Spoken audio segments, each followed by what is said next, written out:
Hi everyone, welcome back to English Fab, where learning English is practical, useful, and fab. Have you ever wondered how to talk about responsibilities, social norms, or future predictions in English? Many learners struggle with using be expected to correctly because it often appears in formal settings like workplaces, schools, or news reports. But don't worry. Today, we're going to break it down step by step so you can use it confidently. In this lesson, we'll cover the different ways be expected to is used, from describing obligations to making predictions. This structure is often introduced in grammar lessons, and we've also covered it in more detail on our English Fab website. If you want extra examples and explanations, make sure to check it out. If you find English difficult, don't worry. You can translate the subtitles into English and your own language like this. Check the description below for extra details. So, let's get started. In this section, we'll explore common ways to use be expected to with clear explanations and examples. Let's get started. 1. Talking about responsibilities or duties. When someone is required or supposed to do something. Example: students are expected to complete their assignments on time. This means that students have a responsibility to finish their work by the deadline. More examples: employees are expected to follow company policies. Parents are expected to take care of their children. 2. Describing social norms or behaviors. When something is considered proper or typical in society. Example: guests are expected to bring a gift to a wedding. This means that in many cultures, it is polite to bring a present when attending a wedding. More examples: in some countries, you are expected to take off your shoes before entering a home. People are expected to say thank you when receiving a gift. 3. Making predictions about the future. When something is likely to happen based on current information. Example: the new movie is expected to break box office records. This means that experts predict the movie will be very successful. More examples: the economy is expected to grow next year. The team is expected to win the championship.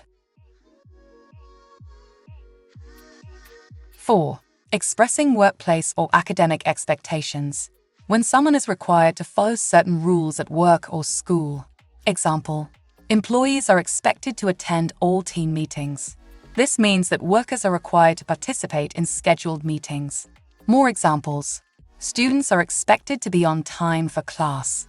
Interns are expected to complete their training within 6 months. 5. Giving warnings or cautions. When someone should be prepared for a possible event. Example: heavy rain is expected to cause delays in the city. This means that weather forecasts predict rain, which may slow down transportation. More examples: flight cancellations are expected due to the storm. Traffic is expected to be heavy during the holidays. Now that we've covered the different ways to use be expected to, let's go over some important tips to help you use it naturally and correctly in conversations. 1. Structure. Be expected to base verb. The verb after be expected to should always be in its base form. Example: correct. Teachers are expected to guide their students. Incorrect. Teachers are expected to guiding their students. So, always use the base verb right after expected to. It's a simple rule, but an easy mistake to make. 2. Be expected to versus should. What's the difference? Both phrases sound similar, but they're actually used in different ways. Be expected to is formal and refers to rules, obligations, or what people assume will happen. Should is more of a suggestion. Example: be expected to. Employees are expected to arrive on time. This is a workplace requirement. Should. Employees should arrive on time to set a good example. This is advice, but not a strict rule. So, if you're talking about a rule or something that must happen, use be expected to. If it's just a recommendation, should is the better choice. 3. Avoid common mistakes. Here are some mistakes people often make. Incorrect. He expected to arrive early. Correct. He is expected to arrive early. Always include be in the correct form before expected to, so the sentence makes sense. 4. How to remember be expected to. A quick way to remember this phrase is to think of expected as something that should happen or something that people assume will happen. Use be expected to for rules, obligations, or predictions. This phrase is often seen in workplaces, social expectations, and news reports. For example, prediction: the event is expected to start at 8 p.m. Rule: employees are expected to follow the company dress code. 5. Common expressions with be expected to. Here are some useful phrases you can start using today. Be expected to work: employees are expected to work extra hours during busy seasons. Be expected to follow rules: students are expected to follow school guidelines. Be expected to arrive: guests are expected to arrive by 7 p.m. Be expected to improve: the economy is expected to improve next year.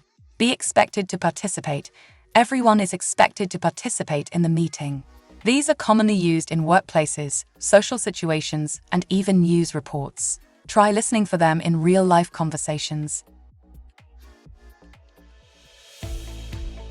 Great job today! Now you know how to use be expected to in different situations, whether it's talking about responsibilities, social norms, or future predictions. This phrase is especially useful in workplaces, schools, and formal conversations, so practicing it will definitely help you sound more natural in English.